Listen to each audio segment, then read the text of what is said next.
Bugün sənə bir tələbəm haqqında danışacağım. Bir xanım var idi. O da mənim qohumum idi.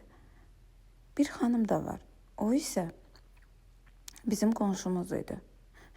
Maraqlıdır deyilmi? Diqqətlə qulaq asırsan.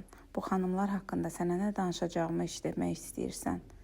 Bəs özünə haçan zaman ayıracaqsan? Bəlkə dərslərimə yazılasan, yeni əl işləri öyrənəsən.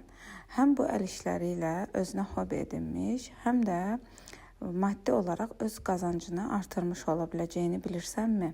Dərslər həm canlı, həm video dərs şəklində keçirilir. Dərslər qoşularaq video dərsləri əldə etdikdən sonra öz evindən də istədiyin model çantanı toxuya bilərsən. O hara getdi, bu hardan gəldi, kimə nə? Önəmli olan sənə verilmiş bu həyatı necə yaşayırsan, necə dəyərləndirirsən. Bugün bir addım öndəsən. Əgər bu video sənin qarşına çıxıbsa, sən də elə indi mənə yaz və dərslərimə qoşul.